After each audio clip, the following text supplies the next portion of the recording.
Good morning, everyone. Hope everybody's doing well. This bus is being bloody useless. It is late. It is slacking. Words shall be said. But that's not why you called.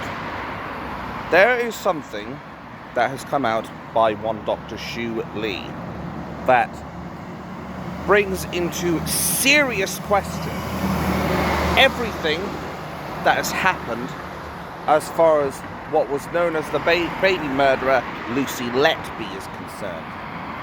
Because it turns out that there are loads of people, and this is just one thing, by the way, there are a few things to talk about, but apparently in this hospital where Lucy Letby was working, apparently a third of the children who were murdered or what have you, or were pronounced dead, apparently these children were offed when Lucy Letby wasn't around. Now, why is this suspicious? Well, it's because it seems like they only applied the title of suspicious death to these children when Lucy Letby was present in the room with that child. Now, that to me seems a little bit suspect, because that would then imply that, because she exists in the room, therefore she had to kill him. They're using a truism. They're trying to shift the blame and basically make Lucy Letby a scapegoat. There's also reports, apparently there were regular complaints, apparently not enough beds in specialist units, apparently the plumbing was off, and it required the room to be cleaned quite intensely and thoroughly, regularly. There was the wrong temperature in some of these rooms, so bacteria would often break out. There are often not enough doctors to deal with this situation. Nursing was poorly trained. Just to name a few things that was going on inside this hospital that Lucy Letby worked. Now, far be it for me to say that she is wholly innocent until it is proven in a court of law. But it does raise serious questions and concerns as far as the whole process is concerned. Why did this happen? How did this happen? Why is it that this kind of thing is being allowed to be running rampant, I guess, in our court system, in our judiciary, and what have you? There the bastards come now. Bloody slackers. Right, let's go. Thank you. You see, I'll only get truly annoyed at the bus service if it gets me repeatedly shafted. So, for example, if the bus service being 20 minutes late and causing me to be late for work. But anyway, moving away from that. It does bring into serious question the legitimacy of the case put forward against Lucy Letby.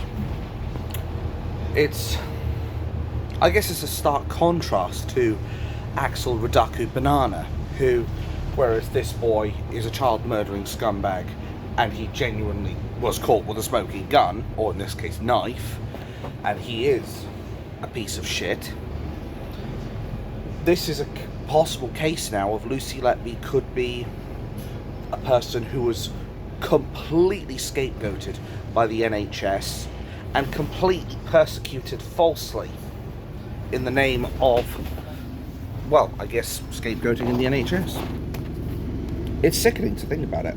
We go from a kid who goes out murdering kids because he thinks it's hilarious to go out of his way and murder kids and commit mass atrocities and produce ricin, which had enough potential to kill 12,500 people, to a woman who is now potentially completely innocent as far as being accused of being a child killer is concerned. Now, I don't know about you, but I think it is quite scary to think that Lucy Letby could be innocent in all this, because it really does bring into question everyone's perception on this whole case.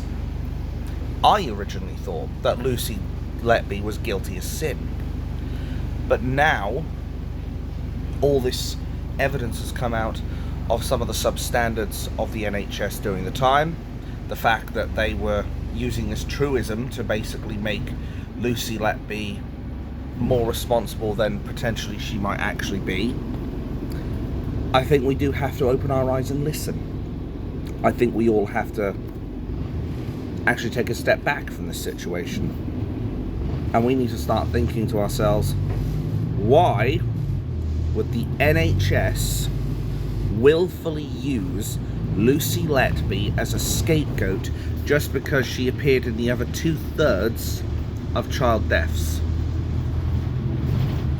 The fact that 1/3 of these kids were not even suspected as suspicious deaths just because Lucy Letby wasn't in the room is quite concerning at best, and damningly worrying at worst, because it shows how far the NHS are willing to go to avoid accountability.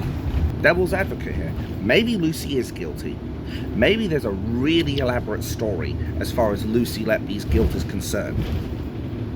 Maybe there's something going on that we don't know about that completely implicates Lucy Letby as devil's advocate.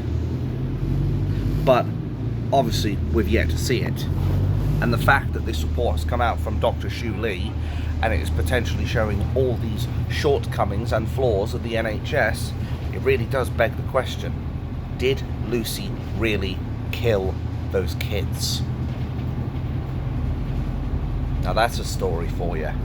Now the other thing I want to talk about is, of course, as I mentioned him earlier, Axel Rudakubanana, who did not show up for his resentencing, which, let's face it, at this point, unless the guy is getting a lower sentence which he does not deserve, there isn't really much else we can do right now, since we're technically not allowed to have a whole life sentence because of the ECHR. We are not allowed to bring back the death penalty because of the ECHR, and I have said this many times, I'll say it here again, we need to leave the ECHR, because until we do, we cannot give these scumbags who genuinely go out and murder kids the punishment they rightly deserve. Though some people would even go as far as saying that he needs to suffer like they did in order to basically find justice for the kids and the families, to which to some extent I do agree with that. I think anybody who can go out of their way to target a dance class full of children specifically as an Islamic terrorist, because let's face it, that's exactly what Rudakubana is, I do agree. I think people like that, the lowest of the low, the absolute detritus that lives in the sewers, I think they do deserve to suffer, quite frankly.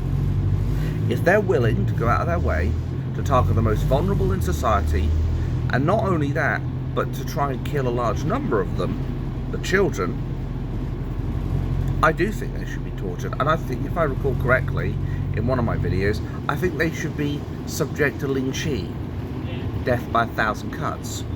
It would be fitting, as he did use a knife to butcher those kids. Some of the kids, he put in close to 100 wounds on them, on one of them.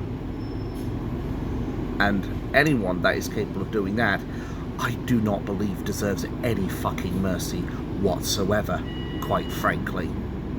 But of course the mainstream media won't tell you this. You know the drill, folks. Just say it with me. It doesn't suit the narrative. And where is Keir the traitor Starmer in all this?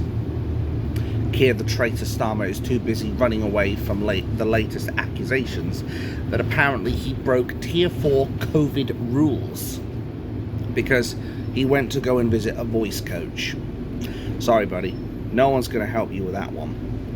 No one's going to be able to help you with making you sound better than what you are right now, Keir the traitor Starmer, because right now you sound about as good as a shit-filled sandwich. You couldn't make yourself look good even if you had someone like Gio De Campo come along and give you advice on how to look good. I mean, you have screwed this country in so many ways, and as a human rights lawyer, you should surely be looking at Tommy Robinson and seeing that his persecution in Wood Hill and Belmarsh prison, obviously Belmarsh was the first one, for those that don't know, but he should have seen the persecution of this man, his human rights being trampled on, and as a human rights lawyer, he should have been all over that shit. But of course, he wouldn't do that, because he knows full well that Tommy is an enemy of the state. Tommy Robinson says the things that the government don't want us to know about. Tommy Robinson does the job the government should be doing. And what this man should be doing, as far as Rudakubana, is bringing back capital punishment. But first he needs to say, we are fundamentally leaving the ECHR with immediate effect, because then they'd be powerless to do anything to us. They would have no ability whatsoever to jurisdict what we can and can't do. But we all know Keir the traitor Starmer won't do that, because obviously he serves Davos and the WEF. He already said he'd rather be at Davos than in Westminster. He's already said he'll do everything he can to protect the Muslim community. He's already said that he has basically taken the winter fuel payment away from the elderly. He will do all he can to prosecute the far right. Well, I've yet to see them, other than perhaps seeing concerned parents and patriots being imprisoned for basically political persecution. I haven't seen anything from Keir the traitor Starmer, other than obviously the extent of his treachery, the extent of how far he's willing to go to destroy this country, quite frankly.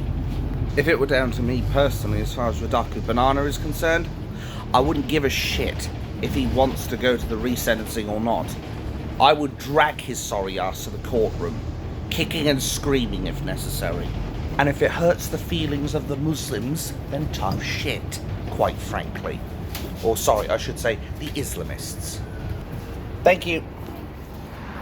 The way I see it is Axel Rudakubanana should not be allowed any human rights, because as I said before, did he think about the human rights of the girls he butchered? Did he consider the human rights of the people he viciously attacked and put some of them in life-threatening condition or given life-changing injuries? Do you think he cared for them? Like hell did he. So, if he didn't care about them, why should we care about him? Why should we care about his fucking human rights if he didn't care about ours? And that's the thing. We need to become more robust. But we're not going to do that under Keir the traitor Starmer's rule. The only way we're going to become more robust and more capable of looking after ourselves is if we once and for all dispose of this Labour Party politically, not through violence, because I do not want that, but we dispose of this Labour Party, whether it's through the ballot box or they disband or whatever, but immense pressure. We need to mount it on them. We need to make them feel the full wrath of the British people. Make them understand that we will not tolerate their fascism, their sectarianism, their dishonesty, their treachery. Because that's the only way we're going to get our country back. So I guess to close this all out, if Lucy Letby really has been persecuted all these years, spent so many years behind bars for crimes she did not commit, then it really does bring the whole of the NHS into question. And to some lesser degree, it brings some of the justice into disrepute as well.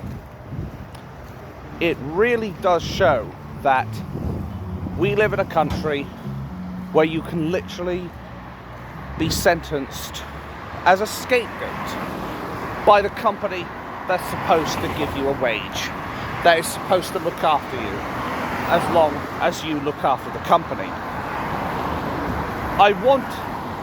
I'm a little torn, to be honest. On the one hand, I want Lucy to be guilty because at least then we can put this all to rest. But on the other hand, I stand more for truth and justice than anything else. And I will always be more on the side of truth and justice.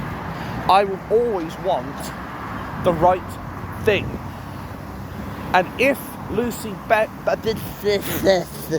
stroke number 1, or maybe that's just the stroke for your video, if Lucy Letby is innocent, then it really does prove that there are some particularly evil things going on in the NHS, quite frankly, and it shows how far they're willing to go to have someone serve as a scapegoat. Do I feel for the victims and the families of those babies who were killed in either scenario, both Letby and of course Rudakubana? Of course I do. I do feel for the children that were killed. I'm not a completely heartless bastard. I know I've said before, I'm not particularly a big fan of children, but as I said, that's mainly because of my upbringing, how I've been abused by kids to a substantial degree. If I haven't mentioned this, let me tell you a little story about just one of the things that happened in my upbringing as far as children are concerned. This was back at Firstside Middle School, and it was me in year 7 on a winter's day, and it had snowed like you would not believe. It had really chucked it down of snow. Now, I was walking in my usual route, going the right hand side, walk up to the playground. All of a sudden, children like, oh, it's him. And basically what ends up happening is, at first, it's a few kids who attack me with snow. Okay, fair enough. 3-on-1, a bit of an unfair fight, that's one thing. And back then, my temper was on a very short leash.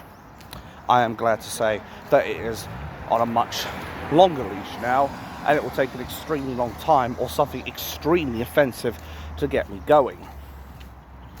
But back to the story. There was these 3 kids who attacked me. After that started breaking out and I started pelting them relentlessly, trying to do all I can to defend myself, because I was a bit of a fighter back then. It wasn't 3 kids. After about 20-30 seconds, it was 40. 50 even. I had basically a third of the school start chucking ice and snow at me. 50 of them. For me, if it's like, as I said, if it's like a 3 to 6-on-1, that's one thing, because it's like, oh, it's just a group of kids that want to bully you. But when it's 50, I think it becomes far more sinister. I think it shows that these kids are a lot more malevolent, a lot more obnoxious, and a lot more vile, quite frankly. But I ended up having all manner of ice thrown at me, and I couldn't take it. I think anyone who was being pelted by about 50 fucking kids would end up in a situation where basically they would crumble. And obviously I was overwhelmed by the amount of kids attacking me. And even when I was on the floor, I was being pelted relentlessly, left out in the cold. And it was fucking freezing. Probably at least -4, I would say. I was basically left out there. Don't think there was many people, if anyone, that came to help. I think one of the staff had to come and get me. But what I find sickening was, during all this fighting, was, did any of your kids get into trouble? Well, not that I saw. Did any of those little shits that attacked me in their dozens get into trouble? I didn't see any teachers do that. But me? I got in trouble apparently because somebody got a cut about here somewhere. I got in trouble for that.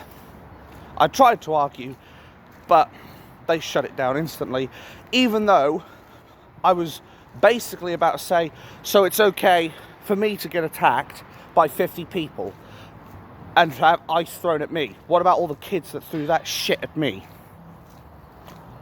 But they can, but I can't. Obviously, let me be clear, I think throwing ice is a very bad idea, because obviously you can really hurt someone with that shit. But my point is I was attacked by 50 kids. And that's just one story I've got for you. I could tell you quite a few, to be honest. But that's why I'm not really a big fan of children, quite frankly. I wouldn't say it was the be-all and end-all, but I would certainly say that it had a very significant impact on my stance with children. But that does not mean, by any stretch of the imagination, that I don't feel for those kids who were butchered needlessly at a dance class or murdered in the NHS. I feel for all of them, and I feel for all the families. God rest the souls of the dead. But understand that I am the way I am because of events in the past. It's also why I cannot, in good faith, have children. Because, one, I'm worried that I might raise them wrong. Two, is the fact that I've had those past childhood experiences, and I don't want to teach the child the wrong things as far as that's concerned. And three, is I probably wouldn't be able to find someone who would be willing to have a kid with me, quite frankly. Who said I already look pregnant? Shut up, you. Anyway, the point is, I'm not really going to have a child. Not in good faith, anyway. Until such time as I know that I can be a loving, caring father who is not going to be known as the eternal screw-up. I said I would close it off like 7 or 8 minutes ago, so I better do it here now. So, obviously, I hope that justice will be served. I honestly hope that, well, I hope the truth comes out. If Lucy is guilty, then I hope she rots in prison. If she's not guilty, then I hope a serious investigation and a full investigation goes into the NHS of where she worked, and that we can get the truth out of this matter. And as far as Rudakubana, am I surprised he didn't attend his sentencing? Not really. But he should have been dragged up there kicking and screaming anyway. Fuck his human rights. Why should we care about his human rights when he didn't care about any of ours? When he was willing to produce so much ricin that he could kill 12,500 people. I don't know about you, but the way I look at it, this country is in a lot of trouble. It really is. Between the blasphemy laws that Rayner's trying to bring in, between Keir the traitor Starmer's injustice and the two-tier governing, policing, justice system and everything, between the fact that he is screwing over the British taxpayer while funding terrorists in Syria, and of course the fact that we have child killers like Rudakubana who will be welcomed by his mates in prison, in jihadi training camps, which are our prisons. I'd say the country is flatlining. And this country really does need to be rushed to A&E, because I suspect before too much long, it'll completely flatline, and this country will be dead on arrival.